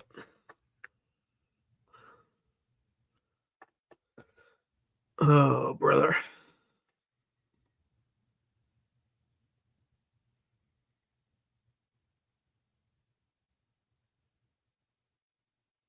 What else is on people's minds? Yeah. Oh yeah. Just I didn't thank you for mentioning that, Spiritual Ascension. Okay, if you're not subscribed, please do, like and subscribe this broadcast. Only obviously if you're enjoying it. If you're not enjoying it, completely understand. So I'm just gonna put that little thing at the bottom. More importantly, if you think you are subscribed, please do me a favor and just double check that YouTube didn't unsubscribe you again. Okay. And then if they did and you thought you're subscribed, please write in the comments that you were involuntarily unsubscribed, because this does happen. And I had great growth over the last 2 months. And if you're new here, welcome. Thank you very much. But that growth is like after that one video that YouTube thought was gonna make me unalive myself, that they explicitly put the brakes on, and didn't demonetize, but like limited monetization, and then they just like it just performed horribly because presumably they put the brakes on it. um things had slowed down like materially after that. So getting to 20,000 it's not a guarantee. I mean, it's still possible, but I mean, if I grew at the rate of the last 2 months, I would get there this month of November. But now, not so sure. Right? I was hoping to cross 19,000 in October, and I did not. I didn't even do it yet today. So I'm like 14 away from doing that. So again, please double check and then let me know. Let me know if that has happened to anybody.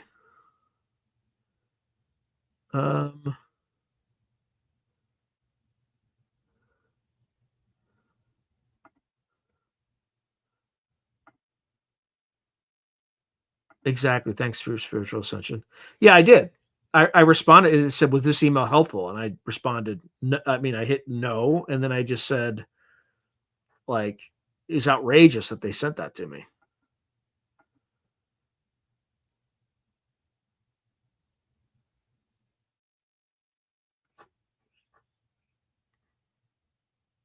Well, it could also be that people are hitting dislike, because dislikes don't show up; they just reduce your likes.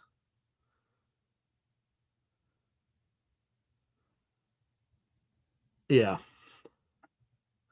Spiritual Ascension writes, YouTube limiting monetization is like a rich man shopping in Target. Well, I mean, look, they do have community guidelines and advertising guidelines, and maybe there's certain keywords, like you probably can't talk about dimethyltryptamine. I'm not deliberately not saying the initials, because so we do talk about that a little bit. So it is what it is. But I'm more upset that they just sent me that thing. Like after they took a club to the video, and then to send something like that, like is like adding insult to injury. I don't have a problem with them limiting monetization. Like that's their call. That's fine. But to like come in with a secondary club and act like it just it doesn't add to a lot of confidence in their AI. Like it actually. No, they had a human watch it because I challenged it. It's the only time in like 200 or 300 something videos that YouTube disagreed with my rating. So I challenged the AI, and then they had a human that come in. Look, I get it. Like they don't want people saying those words or whatever.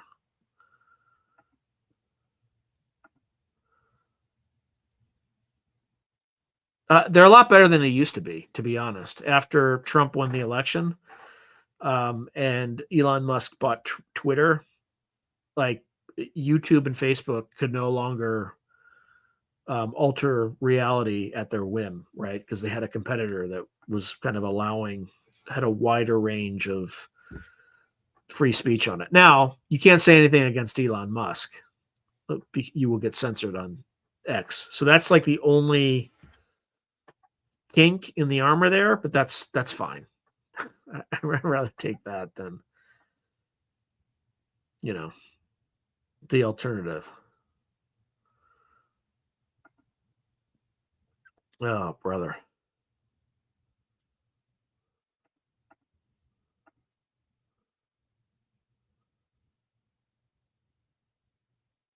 Yeah. So Gray Al writes, good to know about the dislikes thing, Sean. Therein lies one of the intentional issues with how this social credit thing is put in place to work against us. There is no owner's manual or appeal system to question any decision that one of these platforms control alt deletes one of us. That's why I have my own Spotify, like a Spotify channel. It's why I started a Substack. Um, I even have a Rumble channel, but nobody watches it, and I make no money on it. So don't waste your time. Um, and I don't upload anything to it. So let's see. Roger Claiborne is writing, I don't trust the motives of anything partially owned by the intelligence agency or government. I don't trust anything anymore. Unless like I know somebody who was physically at a location.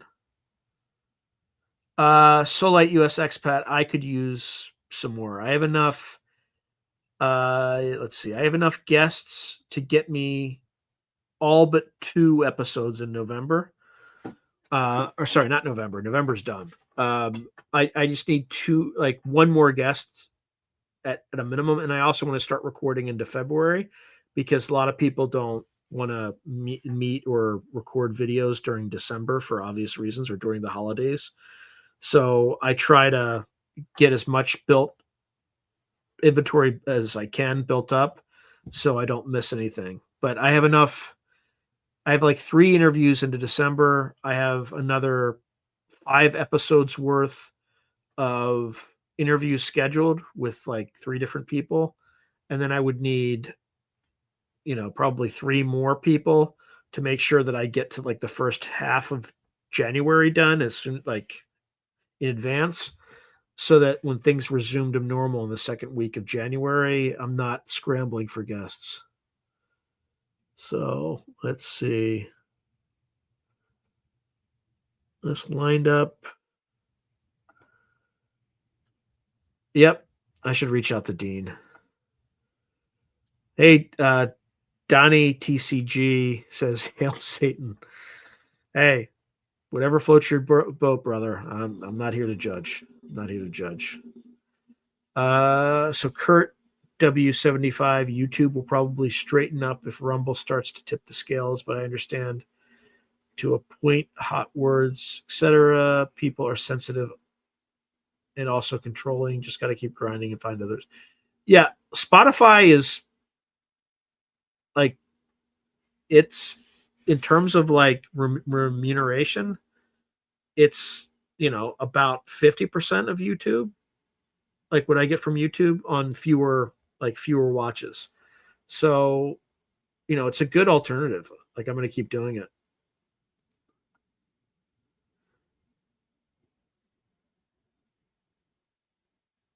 Yeah, exactly. Yeah, it has to be like it's more of a political thing.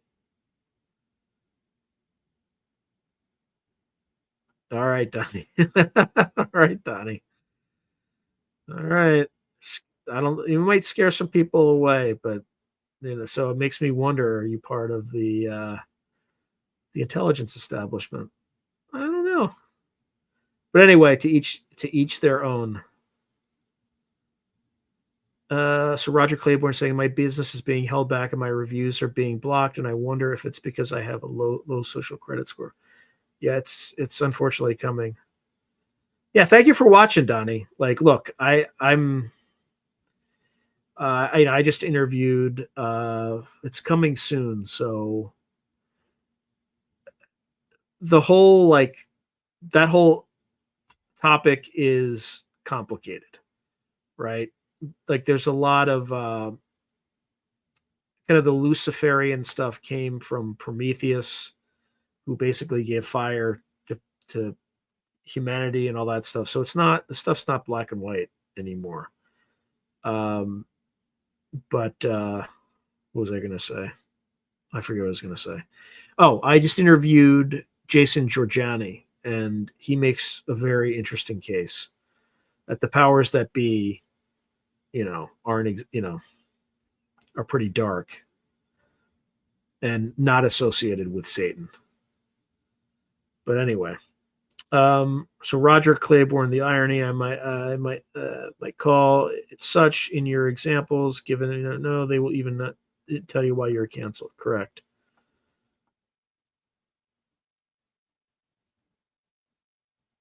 Yeah, I'm just trying to think. I could do that. It would just. I need to reach out to Morehouse actually. So Solite US Expat is saying, what about a powwow? Lynn Buchanan, Ed Reardon, Daz Smith, and David Morehouse together. I need to reach out to David Morehouse. Actually, it's been a while.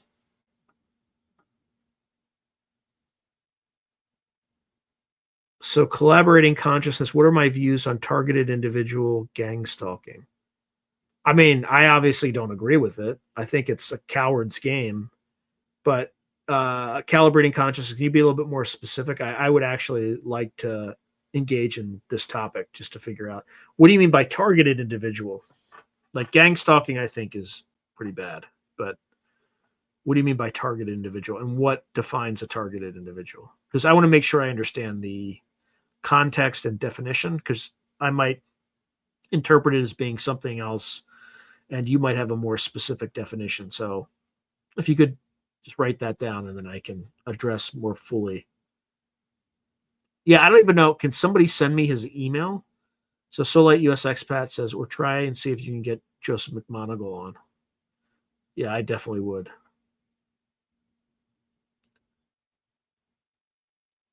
What, Luciferians? Well, I mean, that's literally what it means, Lightbringer, right? I'm not taking a stand. I've been lied to so often, I'm willing to like turn over every rock and open to like listening to what people have to say, right? Like, right? Yeah, I grew up Catholic. I still pray to God, all that good stuff because it works. But I'm not like, we live in a weird reality where everybody lies to us. So I'm pretty open to things. So Gray Owl writes, I think Giorgiani made a good postulation about being labeled as a devil type for rebelling against the system. The system needs to be rocked, else. Yeah, that's the other thing. Like, there's a useful function that the rebel provides, right? When things become too static, and they're going to crack. Nathan Reynolds is the dude to interview. Nathan Reynolds. Okay, I will take a look. Yeah, I don't pretend to know much about it. So yeah, maybe not. But in order to kind of delve into all these topics, you have to be open to looking into things. So Roger Claiborne says, too bad they don't let us know what our secret social credit score is, so all of us low scores can get together. Bet we're all the coolest dudes on the net. Yeah, pretty much. All right, thank you, Soul US Expat. Anyway. Yeah, Donnie, I hope I didn't like make you feel unwelcome or anything like that. I'm just pretty open about what my views are and all that stuff. But in fact, there's a book I just read. It's called The Dark Man or something like that. It's by Dara Mason, and that's the whole book is about Old Scratch and the King of the Witches and all that stuff, and what his origins are. And it's very similar to kind of what Giorgiani was talking about, right? It's meant to disrupt the system, the trickster card. It goes back to notions of Pan, the horned one or whatever, which originally came from like a stag, like a deer thing. And it was kind of twisted by the church when they came to pagan Ireland, as an example. So anyway, Um, everyone is welcome here.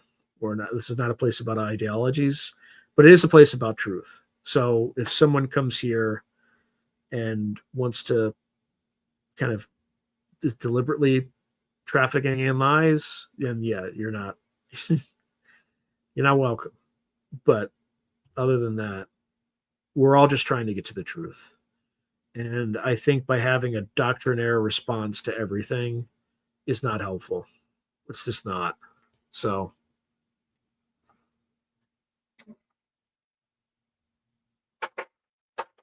let's see. All right. Let me let me see which one you send it to because I have like a billion different email addresses. All right, so it's not that one. I don't think. Oh no, it is that one. Okay.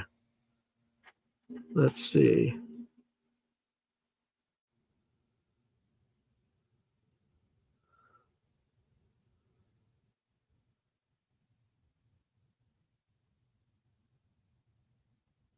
All right.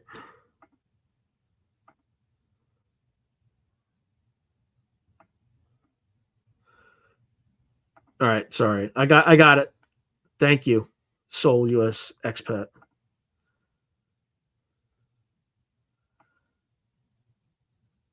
Yeah. Well, sorry. Spiritual ascension writes, I think deep down you know the truth. Deep down, but on the surface, I don't have a clue what's going on. Oh.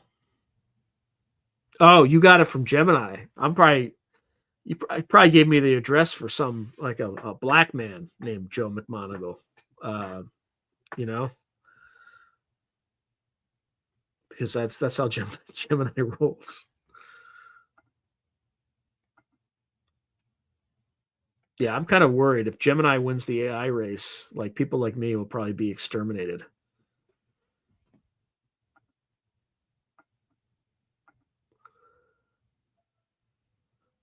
I'm just busting your balls, Soul. I don't trust Google's AI at all because it's so woke. You know, you can't program that sort of like biased information like that, like shamelessly biased information like that, and expect a positive outcome. So I avoid Gemini assiduously. I like Notebook LLM though. I'm a fan of that one. Yeah, it does. I'm saying it in jest, Soul US expat. Like I think you gave me the stuff that's I think the stuff you sent me is right. I'm just being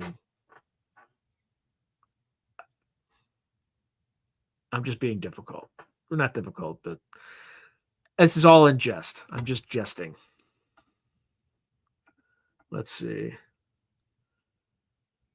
Yeah, it would be great. It would be great. I think what no worries.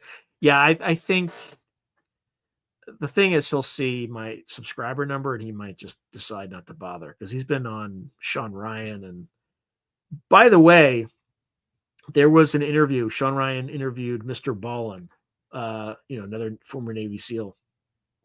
They're starting to like nominate podcasts for Golden Globe Awards because I mean, at the end of the day, like Mr. Ballin has more viewers than CNN, like vastly more viewers than CNN. So like this medium is overtaking traditional television. It's insane. It's absolutely insane.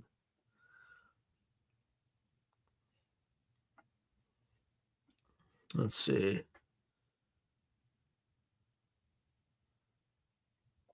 Okay, so Kurt is saying I'm halfway through that one. Laugh out loud. What do you think about it, Sean? I've lost context. Let's see. Oh, it's a good episode. Yeah. Sorry, I'm like, yeah, it's a good episode. I've heard a lot of the stories that he said, like especially the one with the ghost in New Hampshire. That's a creepy story. Oh, he was? I didn't know he was on Daz's YouTube podcast and he only has a few thousand subscribers. Interesting. Yeah, I should check it out then. Yeah, I should reach out to him and reach out to Dean Radin because I would do want to get all these episodes kind of done.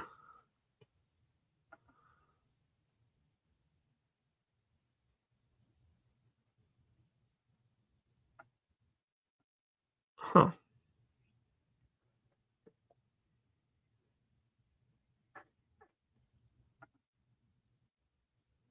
Okay, so Roger Claiborne said I've suspected I've been targeted a few times already, but their Viper system failed on me. God likes having me around. Why do you think you've been targeted? Just curious. No, he didn't respond. He didn't respond.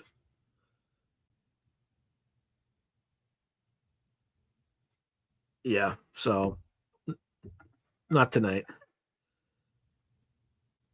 Who's Lenny Barrington? I don't know anything about Lenny Barrington.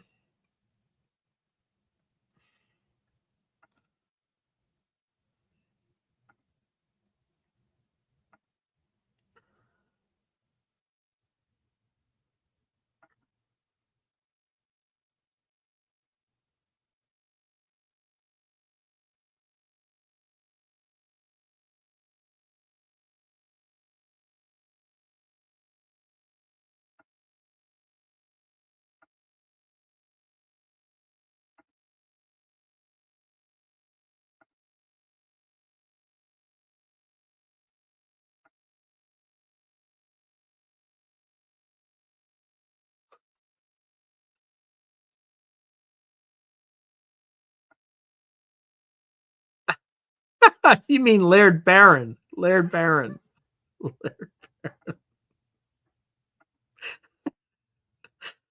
Oh, that's pretty funny. Oh, God is God. Ladder of Laird Barris. Yeah, Laird Barron. Yes. Correct. Oh man. Roger Claiborne said, had my brakes lock up and not work just before rainstorm right by Viper Towers while destroying Jeb Bush politically. Never happened since. Oh my God. That's some crazy stuff, man. Ladle Barrister.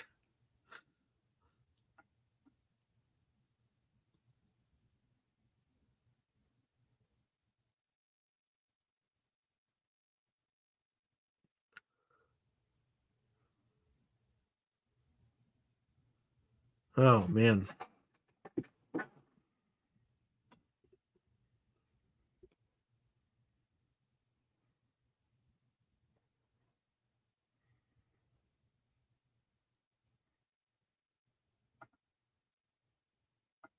Yeah, he's a good dude. You know, he almost died like a year ago. He was hospitalized. He lost like 100 pounds.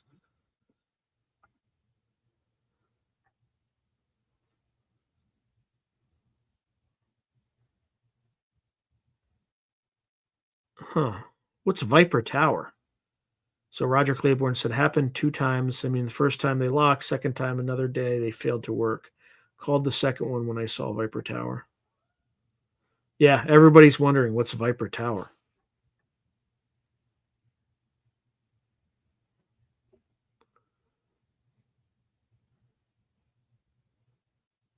I mean, that sounds like a the title of a thriller.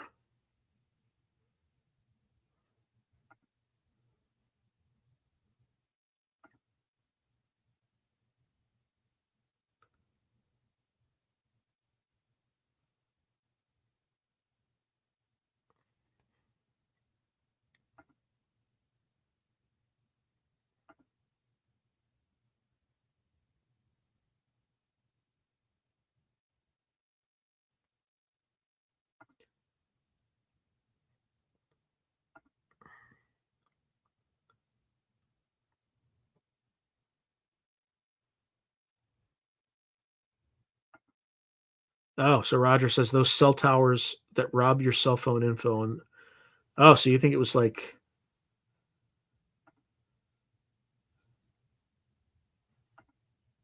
5G cell towers. I had them in Florida. Interesting.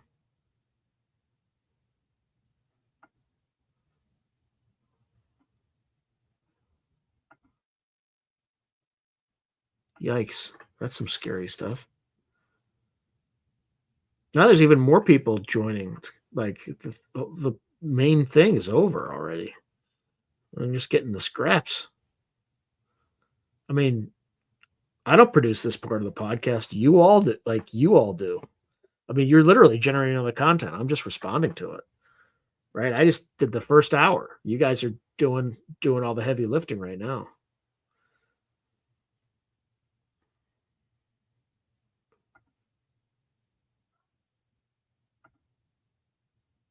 No, so what? I wonder what else is going on with folks.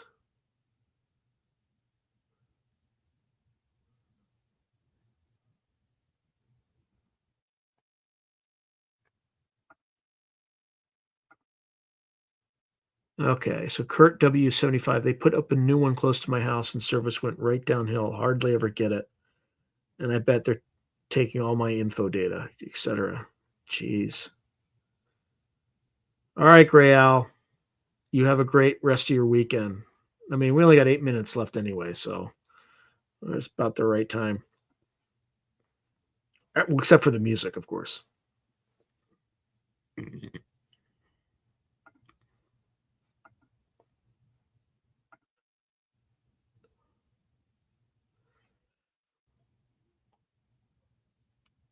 Oh,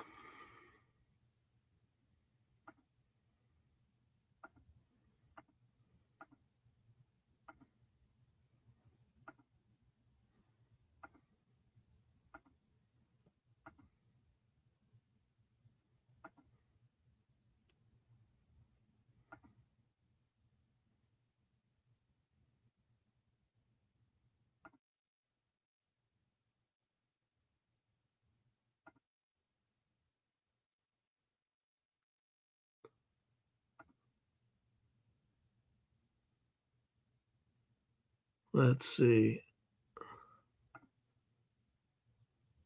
Yeah, I wouldn't be surprised by that.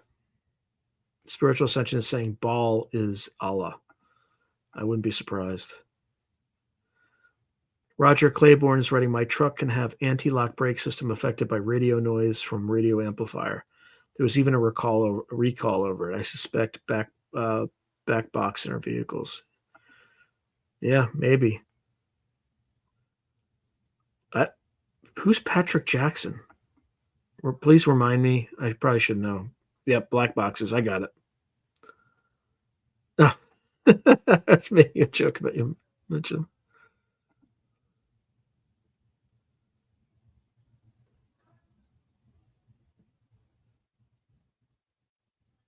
Okay. Spiritual Ascension is writing Black Cube Tech is linked to Saturn, aka Satan, aka Kronos. Yeah, I've heard about Big Homie. Not sure what to make of him. Oh yeah, they do. In Mecca, there's that black cube. Spiritual Ascension saying, ever notice the Muslim Hajj is walking around the black cube, the Kaaba?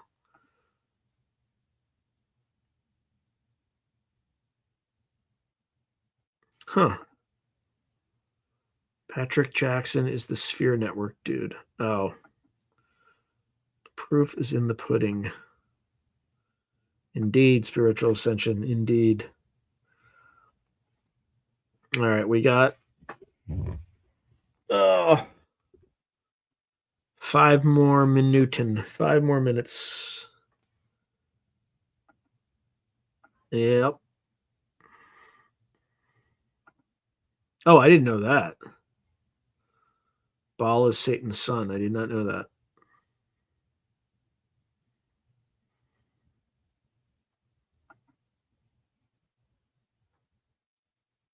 Got another vehicle now and not as political. Yeah, fair enough. Spiritual Ascension says, yeah, I heard it here first.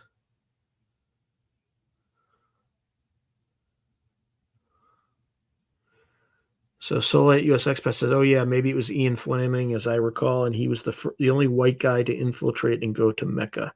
May have been someone else, but I can't remember." I mean, I think if you're Muslim, you can be white and go to Mecca, I think, and perform the Hajj.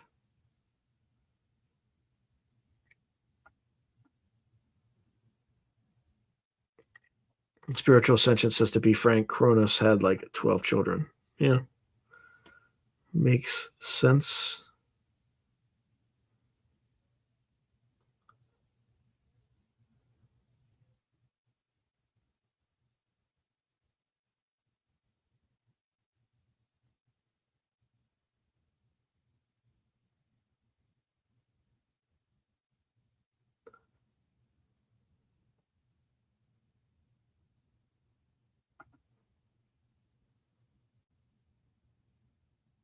Yeah, you're not going to be. So Roger Claiborne says, no way, but I need to get a truck with no computer. That means you're going to have to buy something that was made in like 2000, because everything nowadays has some sort of electronics in it. And I'm sure that they reverse it, like they engineered some sort of means for law enforcement to just stop you, to shut your engine off remotely.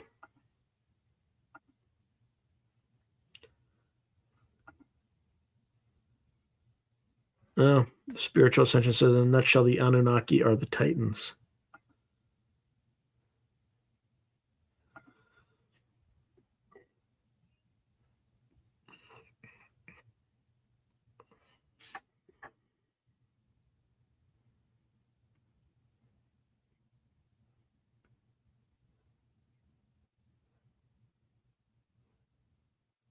All right. Anything else anybody wants to get out before half the weekend ends in the next 2 minutes?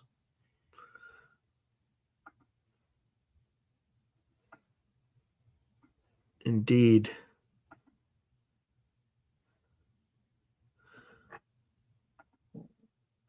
Hey, Kurt W75. Thank you so much, my friend. Yeah, please do. Thank you so much for the I think it's a super sticker, right? I appreciate you. Thank you. I really appreciate that. Thank you very much. I haven't had one of those in a while, actually. At least in like a month.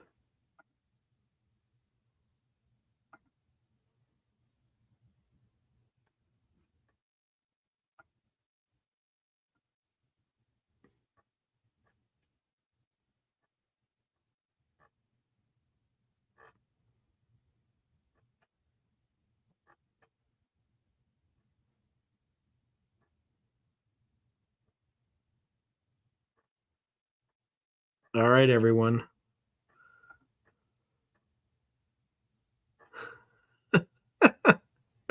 Great. Another $25. Well, let me finish that. Another $25, and you could buy a cup of coffee in California. Not quite that much, but yeah. Thank you very much, Spiritual Ascension. I appreciate you.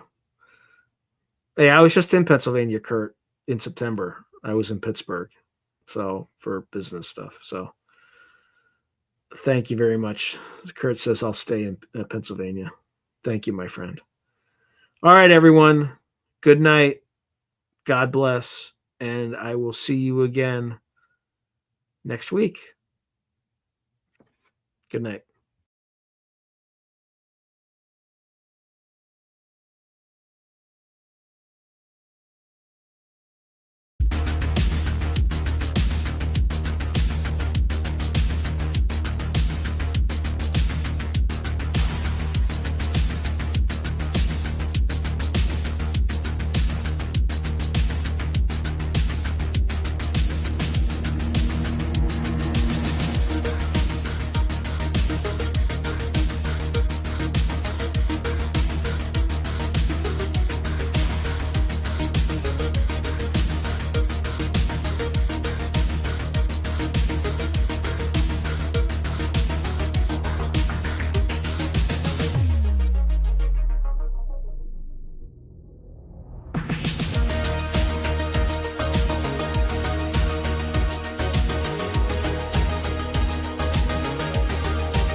you.